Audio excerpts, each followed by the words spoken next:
Hello and welcome to another episode of the AutoTrader Podcast. My name is Wandile Sishi. And I'm George Mienie. And we got a super interesting episode for you guys today. Something that George has spoken about many times, but I've actually never got an opportunity to pick your brain on it. So today we'll be talking about grey imports. Grey imports? Yes. Okay. Yeah, grey imports, which it's kind of the industry. There's theories. So I want to know what your thoughts are in terms of what you've seen. And we're not talking about importing grey-coloured cars here. No, not at all. This is a cheesy joke, my word. I can't believe I even just did that. You said it, not me. That's okay. That was a proper cheesy joke. So maybe we should just start right there, just to kind of define what a grey import is, and we'll take it from there. So, from your understanding, what constitutes a car that is a grey import or grey import products? Because it doesn't have to be cars, right? It can be really anything. Yeah, I mean, there was a time where motorbikes, grey import motorbikes, superbikes were imported from Japan that were grey imports, and everybody wanted one because you couldn't get them in the country. Yeah. So essentially a grey import is a vehicle that shouldn't be in South Africa, and is imported and in the country for another reason. 100%. Besides being for consumers in South Africa to drive around our streets. Yeah. So if I had to define it, essentially it's a good that's been imported to a country through unofficial or unauthorized distribution methods.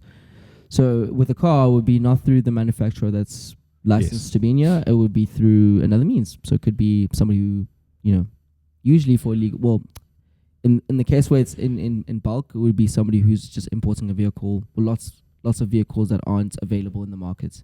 Well, I mean, if we call a spade, vehicles come into the country and they pass through our ports. Yeah. And my understanding is that's where the where it goes a little bit awry. Is yes, it comes into the country legally as a vehicle that is passing through our country, through our port, on its way somewhere else. 100%. But it never leaves. It never leaves. Exactly.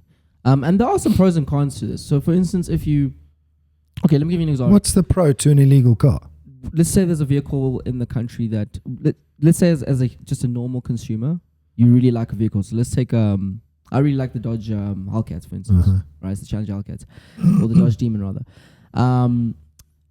Let's say I want to own that vehicle, but it's not available in the country. You could always import that vehicle, and that is normal grey, right? It's just a normal. Yeah, so there are mechanisms, there are ways that you as a consumer can import a car. Yeah. Okay? It's very expensive to do, but you're more than likely not going to get the support of the OEM. Yeah. Like, where's Dodge in South Africa? 100%, yeah. So you're not going to get the support of the OEM. 100%. Like, I'll give you an example. A few people, a handful, I think, I'm not sure the numbers, imported an electric car, I think it was the Ford Mach-E, if I'm stand to be corrected. I'm not sure. Yeah, the Mustang Mach-E, yeah. Is it the Ford Mach-E? I think it was. Anyway, I could be corrected. I mean, it might have happened with that car, but one or two others as well, where the person wanted to get support from the local dealerships. Yep. Now remember, local dealerships are not owned by the OEM. They are franchised. In terms of the dealership is owned by an entrepreneur who gets the license to sell those new vehicles for the OEM or on behalf of the OEM. And this individual took their car, I think it was the Ford, I'm not sure, to get it serviced, and I think you got to get the car unlocked or something, and the software has to be. And should the OEM help? What do you think? I mean, you would as a customer, you would expect if you go to the dealership. So now you've imported this car. It's not available yet, right? Yeah. You've imported this car by legal or illegal means. Yeah.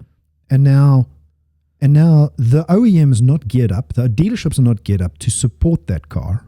I don't think it's the OEM's responsibility. So therefore, they shouldn't help. Specifically, I don't think it's the dealer's responsibility because there's no support for it. It wasn't bought in here for a reason. There's things that have to happen before. So now you take a car to the dealership, right? Yeah. If they touch that car, Yeah. immediately they take responsibility. So I would say don't touch the car. Yeah. It's look at the electric car as an example. 400 volt output. Yeah. Okay. Before an OEM is going to support an electric car, they have to have trained technicians, 100%. people that can work on the car, Yeah. skills, tools, software, computers. All that stuff has to be trained within the dealership base, and the OEM needs to have technicians on the ground in order to support that electric vehicle. Because what's going to happen if somebody tinkers around on a 400 volt electric vehicle? They stand a chance of either damaging the car or themselves. So if you had to summarize, what are the biggest challenges with regards to why are grey imports so bad for any sort of market? Let's use the South African markets. In your experience, what do you think? Well, I haven't experienced a grey import, but just the logic tells me that that regulation is there for a reason. It's there to protect the consumer, and it's there to protect business owners. 100%. And it's there to create a market with a couple of rules that the market has to abide by. Okay. Now, the more onerous the regulation, the worse it is for free markets. Yeah. The more relaxed the regulation, the better it is for free markets, but there could be risks in that. There could be risks for the consumer, there could be risks for the business. So it is the government's duty to make sure they find the sweet spot of that regulation. Yeah. And in this instance, in terms of cars on our roads in South Africa, the sweet spot is there. That's the thing we can criticize are the import duties on electric versus ICE vehicles. But further than that, grey imports should not be on our roads because they are not supported by the OEM. It doesn't matter if you as 1D want a car so badly and it's not in the country. That's not the reason to bring a car in. So there are a few reasons why grey imports are in the country, and you kind of touched on it right now. One of the biggest things is that the cost of the car can be a lot lower than and it's in the native markets, or if it had to go through the process of regulations, and because it doesn't have regulations, right? It doesn't have to go through the tax sort of scenarios. Well, you got to pay import duties if you import the car yourself. I mean that still exists. I'm talking about the illegal grey imports, the ones who come here kind of through other means. Well, I mean, if they're passing through our ports, right? Yeah. To go to another country, there's no import there. Yeah. So people are going to try and use that loophole. 100%. So that's why most of them are here. And according to some research here, so we're kind of debating this earlier, but there's about 30 million vehicles on the South African roads right now, and about 220,000 grey imports a year coming in and out. So it's about 5% essentially in terms of the cars that you see on the road. So South Africa doesn't seem to have 5% of the car park. Yes. Right? Yeah. But look at it this way. If we are selling, I'm just going to round the number, anywhere between 400 and 500,000 new cars per year. Mm-hmm. And there are 220,000 coming in through this particular route. That's almost 50%. Yeah, it's about 40% loss. Loss in terms of by OEMs. Exactly. Yeah. That have put the mechanisms in place, that have support structures, etc. So 220,000. It's unfair, I think, to compare that to 13 million. For sure. You have to compare that to the number of new cars sold. For sure. Because that 30 million is every single car that's been sold. Essentially. It's all the cars on the road. Yeah. Whereas a large proportion of those 220,000 could have been actually bought from our current infrastructure, For sure. our current OEMs. Yeah.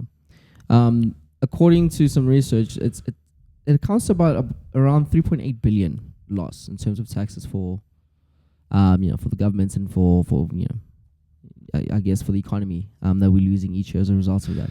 Well, I mean, the So it starts taxes, to add up quite the quickly. taxes aside, it's it takes away from the economy. It takes away from the economic vibrance of the country, and all of the stuff that goes with that. It's just somebody trying to circumvent the system. Yeah. Outside of the financial sort of situation, I mean, there's also the safety aspects. These cars are unregulated. Nobody knows they, kind of exist. So Well, they become part of the cars you drive. You probably have driven past one of these 220,000 in the last couple of months. yeah, You wouldn't have known. And if something happens, I think that's where another issue comes in. Is if it's an accident, there's so many things that can happen. Now, how do you ensure that? Exactly. And does insurance even pay out if you're in an accident with? A grey import? Yeah, I don't know. That's an interesting question. How does a grey import get insured? 100%. And how does it impact if you in that accident? I'm sure your insurer will probably cover for that. What do you mean? If you're in an accident, if you're involved in an accident with the grey import vehicle. If you're on the other side of the accident, yeah, your insurance will cover. I mean, if you're the third party in the accident, even if you cause the accident or are involved in, the insurance company doesn't really care what the other vehicle is. It's provided you are covered, you should be fine. And then another stat that was quite interesting is 214,000 grey imports have come into the board in the last 12 months and have not left. Well, those are the vehicles we're talking about, right? Yeah, and I think that's where the problem comes in. Is should we change the rules a little bit for how long a vehicle can be in the country? I don't think that's the challenge. So the question, I suppose, is when the vehicle comes in through this route and it doesn't leave. 12 months is a long. Is there other corruption elements going on where the car gets, for lack of a better word, naturalized into our system? Yeah. In which case it just becomes part of the fleet. Does that happen? And maybe it's a good question to try and answer. For sure. I think there's lots to unpack here, and we might have to, come back to this point. But it is very interesting. And do you think it's a problem, if you had to just summarize? Do you think grey imports are that big of an issue that the industry and consumers need to be really concerned? It's almost about 50%. Yeah. Well, looks like maybe it's 30 or 40% of the annual sales of new cars in the country. Additional, yeah. Yeah. But they have for a reason. I mean, people are taking them up because they're cheaper. Makes a lot of sense. No, I mean, it could speak to government regulation and taxes. It could be, okay, there's a bigger problem here, and maybe it's the tax system. I don't know, but it could speak to a combination of factors, because obviously these people that are bringing the cars in, they want the car. It doesn't make them.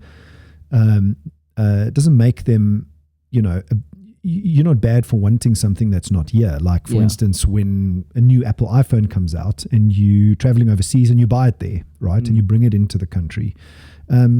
Is that a grey import? Probably. Yeah. I mean, it would be. By definition, it would be, yeah. I mean, I did it with the first Apple Watch. I was traveling to Australia. It wasn't in South Africa yet. And I bought an Apple Watch in Australia. Yeah.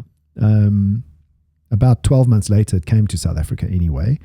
But I bought in Australia, So was my Apple Watch a grey import? Probably. Yes, it was. So there are reasons.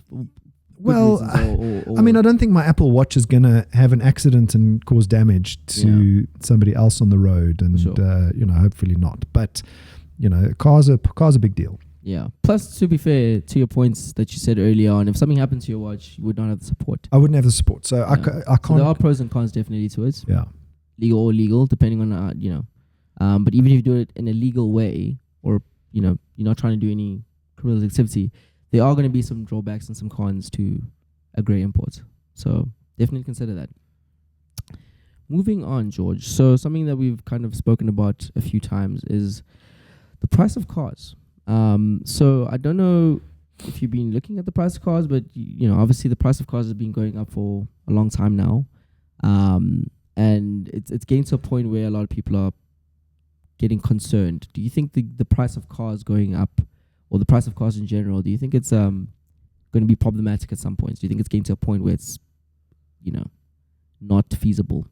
So there's this one theory that during the pandemic, car manufacturers obviously had the silicon chip problem, the silicon chip shortage problem. Supply was at an all-time low. A lot of factories closed down, not closed down, should I say, stopped production, and manufacturers stopped what they call the push strategy, right? So quite often, like up to now, for decades and decades, manufacturers would produce cars, put them out on dealer lots, and in the hope of a sale, and the sale used to happen. During the pandemic, silicon chip shortage, supply chain issues, blah, blah, all that stuff. And factories reduced production. But OEMs, and I'm talking about some examples in the United States. So OEMs still made profit. As a matter of fact, their margins increased. Yeah. Post-pandemic. And the reason was, in this one particular instance I'm talking about, the reason is because when consumers then ordered cars, they ordered them with much more optional extras rather than buying what's on the floor. Okay, so the optional extras went up in terms of the number of optional extras that the consumer ordered, which then put more margin in the car for the manufacturer. Yeah. So that's going to obviously push up the average price. Yeah. Is those optional extras. Is that a bad thing? So there's one theory that says that new cars are becoming part of a higher premium segment, and the middle segment and lower segment are going to be, the used car market is going to be for that particular segment. So yes, it's a problem, but is it solved with used car? Is I suppose the other question. So you've kind of touched on many things that I want to raise. So it's a bit unfair. So to your point, the average price in 2009 was about 550,000 Rand for a brand new car. In 2019 was 733. This is the average sticker price of cars. And then now it's around 844,000, which may look like a lot. But when they did the research, they I'm agreeing with what you're saying, rather to your point. Basic is not so basic anymore. That's the first thing. Base model cars are not base model cars anymore. And that's not because of an OEM push, right? No. It's because of consumers that have ordered the cars with the optional extras. 100%. So the consumers have pushed up the price. Yes. And also another thing that was kind of picked up was people aren't buying base model vehicles anymore. People are buying cars with a lot more, they expect much higher than they used to be. Because it's a pull strategy. 100%. So it's not necessarily that cars are getting more expensive. It's just the cars are, one, getting better. And two, what's available just gives you a lot more tech. There's a lot more in the vehicle than before. So I would put a different kind of theory on that. It's not about what's available. It's about what's orderable. Because now dealership lots are not filled with base model vehicles that you go, oh, it's going to take me 3 months to order this car. I'm just going to take this base model. Yeah. Right? 100%. Okay, there are no cars available. You have to actually order. Now you start optional extra. Oh, you want heated seats? Yeah, no, it's an extra, $5,000. Yeah. Or sunroof, and salespeople in dealerships, selling these things too, but the consumer is also ordering them. Yeah. And that's part of the reason why this average price has gone up. This trickles down into the used car markets. And then that trickles down to the used car market, which then services that mid and lower segment, because as they come into the used car market, that fully spec'd car reduces in price because it's depreciated. And I mean, the good news is that cars are still being bought. So, it's you think that people are complaining and not buying cars, but the used car economic demand, supply, and price will always correct itself. Yeah, it will always correct itself. 100%. So before I leave you, George, obviously we've had 3 races now in the season. I thought you were going to get to this. Of I was hoping course. you were going to get to this. We never ever get to talk about it. Now we've got time. No, we have a little bit of time. So I wanted to know, how are you finding the season so far? I am supporting Alonso this year. You doubling down on that? You're not going to change? I'm not going to change. For the balance of this year, win or lose, I'm supporting Alonso this year. And the reason is the strategy of Aston Martin is just so, for me, it's so genius. Okay. What strategy? The copy strategy? Yes. So there's three things that I think, to my mind, there's three things that I'm liking, that I wish Ferrari would actually just copy. Yeah. Okay. So the first thing is they looked at Red Bull, the car. Okay.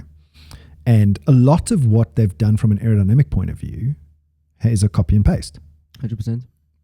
And I always say, if you want to be the best at something that already exists, copy the market leader. Just copy.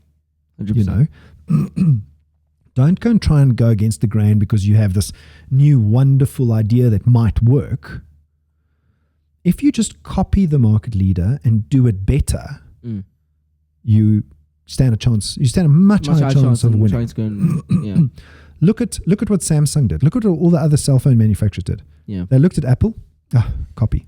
I mean, in Formula One though, that's strategy that doesn't always work. I mean, we've seen it a few years ago. Well, that's if you copy something that's kind of on the decline. But you can't argue with Red Bull's aerodynamics. Yeah, you can't argue with it. They are so fast on those straights. It's proven. Yeah. I mean, they're what? I think, like they get a second a lap more. Yeah, I think they're getting about 13 kilometers more than the other teams right now. Exactly, which is insane on average per lap. And that's not the engine. That's aerodynamics. Yeah. So that's the first thing they did. So, and the second thing they did was they hired Alonso. Yeah. The person with arguably the most experience. No, easily the most experience, yeah. And the most versatile on that entire grid. Yeah. Is Alonso. I mean, he's done the 24-hour. He's done he's done a lot of things in his racing career, including win Formula One World Champion. 100%, yeah. So that's the second thing. That was ingenious. And all to school his partner. Yeah. So who's the owner of Aston Martin? It's Lawrence Stroll's dad, Lawrence Stroll. Lawrence Stroll, yes. So Lawrence Stroll obviously now wants his son to win, but he recognizes that his son has probably not got all the experience he needs. Why not hire somebody that can teach Lawrence Stroll all of the ropes? Yeah. So those three things for me were ingenious, because if Lawrence Stroll has what it takes to be a world champion, he will be a world champion in that Aston Martin. Vettel was there. I mean, that didn't work out so well. So I think this is just my own opinion. I think Vettel was in it for himself. Yeah. Whereas Alonso's got nothing to prove. 100%. There's that theory. But I mean, outside of that, so one, you like the team, you like the drivers, I like the strategy that the engineers have kind of. I love the off the wall different strategy that they have. Copy, train the second driver, let Alonso loose. It's been an interesting season so far. I mean, Ferrari's obviously, once again, there's some serious issues there. But when are those issues going to go away? I have no idea what's going on with that team. I think it's when somebody that's actually not in that racing team stop controlling that team. It never works when you have someone that's not there every day in the mud. Calling the shots, and I think that's what's happening with Ferrari. Yeah, for sure. Mercedes, we finally coming back. I think we're slowly getting better. Definitely not as fast as you say. We like you're part of the team. I'm part of the team. I must say, I'm very impressed with Mercedes. We've come back. It's been tough. I think it's been a tough time for Mercedes. The last year was horrendous. I almost supported Mercedes this year. Hey? I was like on the fence between Alonso and Russell, because I think Russell's done a really good job. He's keeping Hamilton on his toes. No, I think he's proven that he's definitely somebody to watch. You know what? I'm actually proud of Hamilton, because he Because he's not winning, I haven't seen the same behavior out of him that we saw in Verstappen. He's not like a spoiled child. Yeah, for sure. But I suppose you can't be a spoiled child if you're a multiple-time world champion. He's done it all already.